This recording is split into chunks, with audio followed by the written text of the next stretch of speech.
Imagine being denied a hotel room in a place you actually own, just because you didn't look the part. That's exactly what happened to Danielle Monroe. It had been a long, exhausting day, the kind that weighs on your shoulders and settles deep in your back. But Danielle wasn't one to complain. That morning, she visited 2 properties in Savannah, sat through back-to-back meetings with regional leaders, then drove 2 hours north to Charleston for an unannounced inspection of the newest hotel in her chain. She didn't wear heels or a sharp suit, no designer bag in hand, just black sneakers, fitted jeans, and a charcoal hoodie zipped halfway up. Her curls were pulled back in a simple low puff, and her face was bare of makeup. Tired eyes quietly studied the building with focused intent. Danielle believed in seeing her hotels exactly as her guests did. No special treatment, no fanfare, just the real, unfiltered experience. She stepped through the sliding doors of the Kings Row Hotel on Calhoun Street. The lobby was sleek and modern. Glass fixtures, velvet couches, and a wall decorated with photos celebrating Charleston's rich history. Everything looked spotless, calm, and professional. Behind the front desk stood a young man, probably in his early 20s, with light brown hair and a button-down shirt. He barely glanced up. Danielle cleared her throat softly. "Hi," she said with a polite smile. "I have a reservation." Monroe. The clerk didn't return the smile. He scanned her from head to toe, then back to his screen. "First name?" he asked flatly. "Danielle," she replied. Click, click. His fingers tapped the keyboard. "I don't see anything under that name," he said. Danielle stayed calm. "Try D. King. It's under a corporate block. Should be a suite on the King level floor." More clicking. The clerk's brow furrowed. "There's a D. King reservation," he said slowly. "But that doesn't look like it's for you." Danielle tilted her head. "What do you mean?" He hesitated, unsure how much to say. "It's reserved for someone in the corporate division," he muttered, voice dropping as if it were a secret. Danielle smiled faintly. "Right, that's me." He blinked. "You're with corporate?" "Yes, I'm actually the—" Before she could finish, he cut her off. "I'm going to have to call my manager." Then he turned away. Danielle glanced around. A couple sitting near the lobby bar looked her way. Her skin prickled, not from embarrassment, but from a deep sense of recognition. This wasn't new. A tall woman in her 40s appeared from the office behind the desk, dressed in tan slacks and a burgundy blouse, clipboard in hand. She whispered something to the clerk, who nodded toward Danielle. The manager approached, her smile tight, her lips pressed thin. "Ma'am, I understand you're trying to check into a corporate suite." "I'm not trying," Danielle said softly. "I am checking in. The reservation's under D.K. King. That's a block I authorized myself." The manager crossed her arms. "And who exactly are you with?" Danielle sighed, her patience thinning, but still holding. "Monroe Hospitality Group. I'm the CEO." The manager's eyebrows lifted, just enough to show doubt. "Do you have any ID?" Danielle reached into her bag and pulled out her license and business card. The manager glanced at them, then back at Danielle, like it still didn't add up. Then came the sentence Danielle had heard in too many forms over the years. "You don't look like a CEO." There it was. Danielle raised an eyebrow but stayed silent. The manager handed back her ID with a tight, unconvincing smile. "Let me just double-check a few things. Would you mind waiting over there by the window?" Danielle didn't move. "I'll stand right here."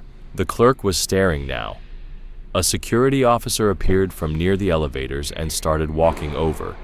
Danielle felt everything tighten around her. It felt like the air was slowly being sucked out of the room, but Danielle didn't raise her voice or show any sign of weakness. She simply stood there, watching, waiting, as the atmosphere shifted around her. The security guard stopped a few feet away, his eyes flicking between Danielle and the front desk. He wasn't hostile, at least not yet, but it was clear he was sizing her up, as if she was a puzzle he couldn't quite figure out. "You need something, ma'am?" His voice was low but firm. Danielle turned slowly to face him. "No, I'm just waiting for the front desk manager to confirm my reservation." Before she could say more, the front desk clerk spoke up louder than necessary. She's trying to check into the corporate suite. Says she's the CEO. The guard looked her over again, his stance shifting to a more alert posture. One hand rested near his belt, not on a weapon, but close enough to send a message. Danielle stayed calm. Is there a reason hotel security is questioning me for checking into a room I reserved? Just then, the manager reappeared from the back office, holding a phone in one hand and a printed sheet in the other. Her tone was polite, but forced. Okay, Miss Monroe, I did see your name linked to Monroe Group, but usually these reservations go through a travel coordinator. Without prior notice or official documentation, I can't release that suite. Danielle blinked, steady. Are you implying I forged my own reservation? No, the manager backpedaled quickly. But you have to understand, we follow protocol, and showing up unannounced in jeans and a hoodie, it's a little irregular. Danielle gave her a hard look.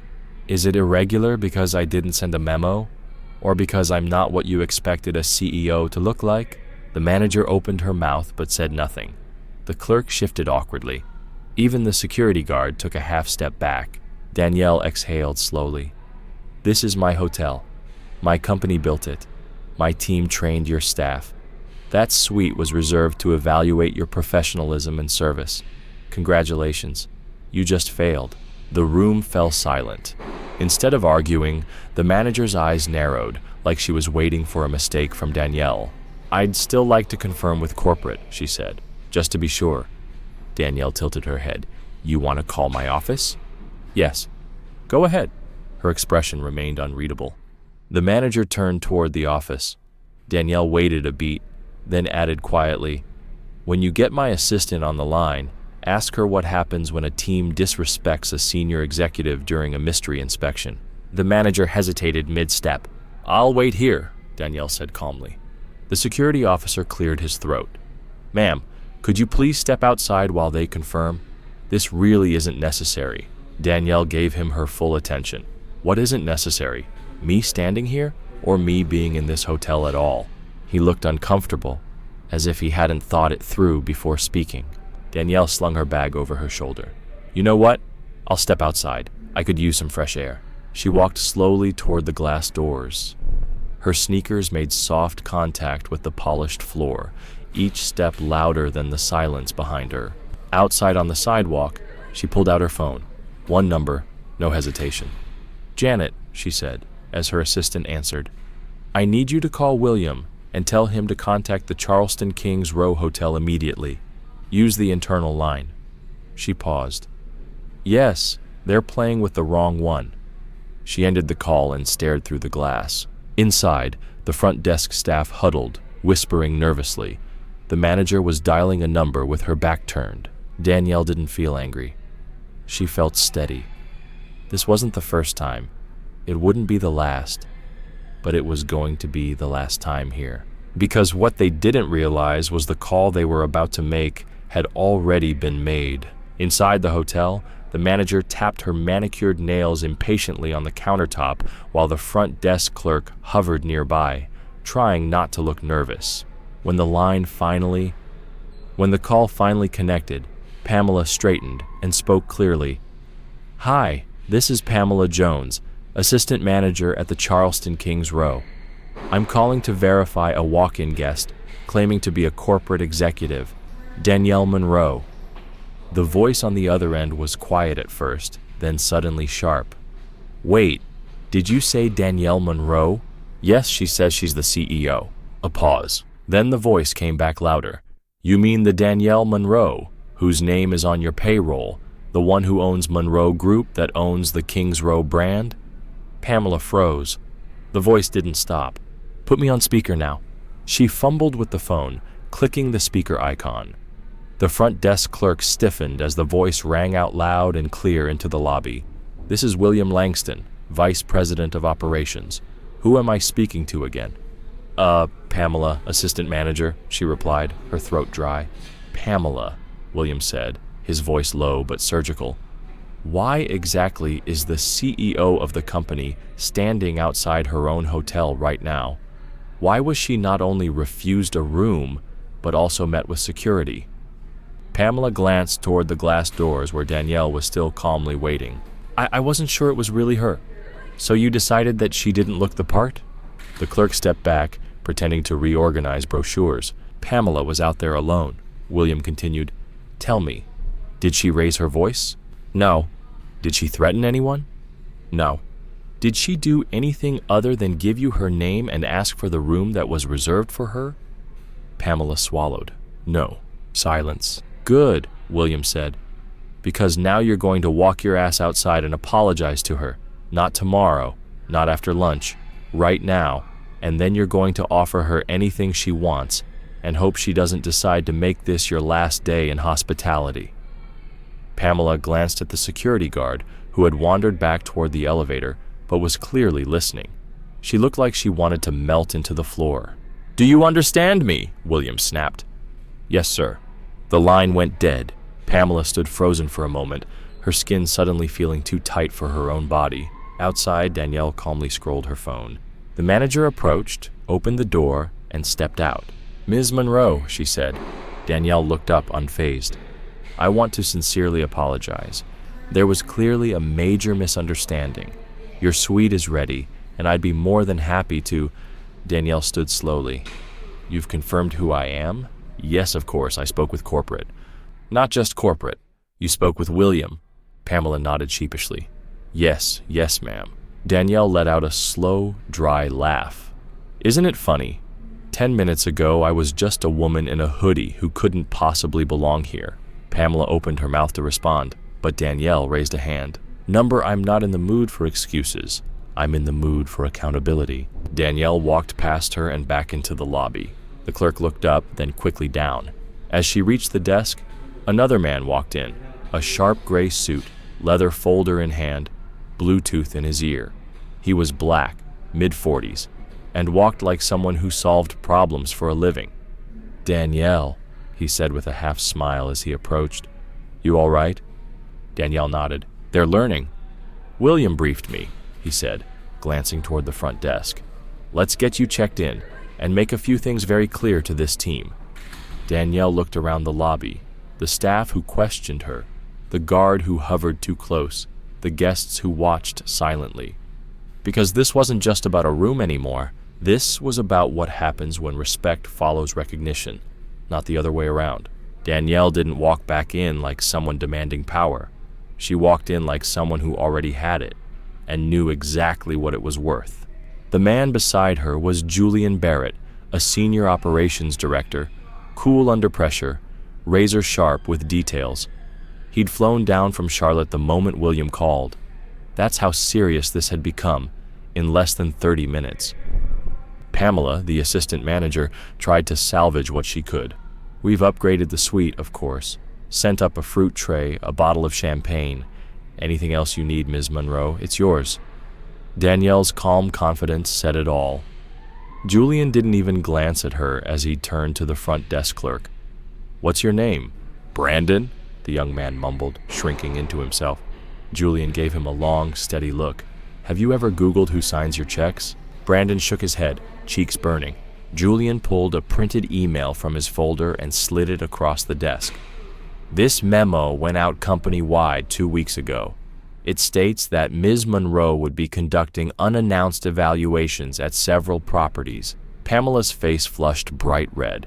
She had seen the memo, but never believed this woman could be the one behind it. "You all had one job," Julian said, looking around the lobby. "Treat every guest with respect.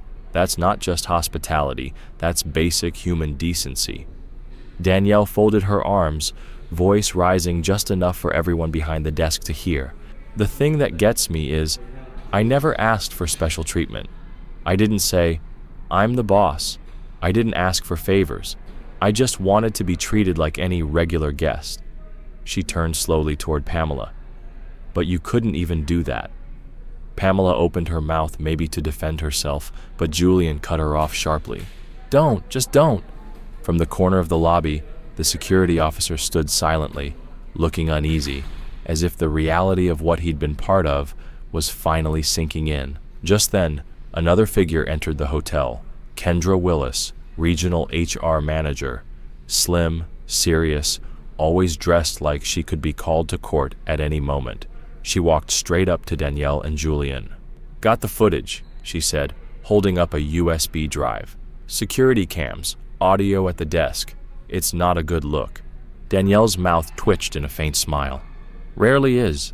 Kendra turned to Pamela and Brandon. "I'll need you both in the office. Bring your side of the story, and make sure it's the truth, because the cameras already told theirs." Danielle walked over to a nearby chair and sat down slowly, finally able to rest. Julian stood beside her as Kendra ushered the staff into the back office. "You okay?" Julian asked softly. Danielle looked tired, but steady. "I'm fine. Just tired of this script. It's old. You'd think someone would change the ending by now." Julian gave a half smile. "Not with people who only read the cover." Danielle leaned back, staring up at the chandelier. "They thought I didn't belong here, that I was in the wrong place, but they never stopped to think maybe they were." A few minutes passed. Guests came and went, sensing something was off but not knowing exactly what. The mood had shifted. You could feel it, even if no one said a word. Finally, Kendra returned. "They'll need to complete sensitivity and anti-bias training," she said. "Effective immediately. Brandon's on probation. Pamela," she paused. "We're still deciding." Julian nodded. "Good." Danielle stood up. "I want every manager across this brand reminded of one thing. Your bias is your liability. And if you're going to misjudge someone, you better hope it's not the person signing your checks." She looked around the lobby, her voice steady and clear. "Because a room can be cleaned, but reputations take longer, and this one is already stained." Danielle wasn't after revenge, she wanted clarity. By the next morning, the story had spread, not just through this hotel, but across every Monroe hospitality property, from Jacksonville to D.C. There had been an emergency leadership call at 7 a.m., mandatory. Every general manager logged in, every single general manager logged in, and they all heard the same message. Our CEO was profiled and denied access to her own suite. If it could happen to her, it could happen to any of your guests. If you can't lead with integrity and respect, pack your things. Back in Charleston, Danielle called for a staff meeting in the hotel's small conference room. No corporate formality, no scripts, just people. The front desk team sat on one side of the long table, housekeeping, maintenance, and bar staff on the other. Most hadn't been directly involved, but had heard enough whispers to know something serious had happened. Danielle walked in quietly. No blazer, no entourage, just a plain black top and slacks. She stood at the head of the table. "Morning," she said simply. A few voices answered softly, cautiously. She nodded. "I'm Danielle Monroe. For those of you who've never met me, now you have." She paused to let it settle. "Yesterday, I came to this hotel to see how things were running, not as your CEO, but as a guest. I didn't tell anyone because I wanted to see the truth, not the version you polish up when corporate's around." Her voice was calm, measured, but no less powerful. "What I experienced was not just disrespect. It was judgment, based on how I looked, on what you assumed I wasn't." She looked straight at Pamela, who sat rigid with lips pressed thin. "I want to be clear. This isn't about me being offended. I've faced worse on my way to building this company. This is about a culture that lets assumptions override professionalism." Danielle turned to the rest of the staff. "You want to know how I built this business? I listened. I showed up. I treated people like they mattered, no matter how they looked. That's it. That's the whole formula." The room was silent. Then a hand raised. A housekeeper in her late 50s, silver braids tucked into a bun. Her name tag read, Loretta. "Can I say something?" she asked. Danielle nodded. "I've worked here since the doors opened, and I ain't never seen you in person before, but I always said, whoever's behind this place, they had to care. You can feel it in the details, the towels, the way we're trained to talk to people, how we clean like it's our own home. That all comes from the top." Loretta looked down at the table. "I'm sorry they did you like that. That ain't how we all are." Danielle smiled gently. Thank you, Loretta. I know. That's why I'm here, to make sure the good people don't get buried under bad habits. She let out a slow breath. There are going to be changes, not just here, but across every Monroe property. We're reevaluating hiring, doubling down on anti-bias training, and more than anything, reminding every employee that judgment is not part of your job. Pamela shifted uncomfortably. Danielle turned to her. You still have a choice. You can grow from this, or you can pack up, but what you can't do is pretend it didn't happen. Pamela's voice came out small. I want to stay. I want to do better. Danielle didn't smile, but nodded. We'll see. Julian, standing at the back, checked his phone and stepped forward. You've got media requests coming in. Some employees posted on TikTok. It's already gone viral. Danielle sighed, the kind of sigh from someone used to being the story, but tired of this kind of story. I'll deal with it, she said. She looked around the room one last time. Treat people right, not because you might get caught. Treat them right because that's the job. She turned and walked out, because real leadership isn't about power. It's about respect. Impact doesn't always come with noise. Sometimes it's quiet, lasting, and impossible to ignore. Danielle didn't speak to the press. She didn't need to. By that afternoon, news outlets had picked up the story from a shaky phone video, one that a staff member secretly recorded. Danielle stood calmly as a manager doubted her, then walked away without raising her voice. The headline read, Black CEO denied room in her own hotel, stays graceful, but sets the record straight. By the next morning, Monroe Hospitality's inbox flooded with messages, some angry, some embarrassed, others applauding. The message was clear. People were watching.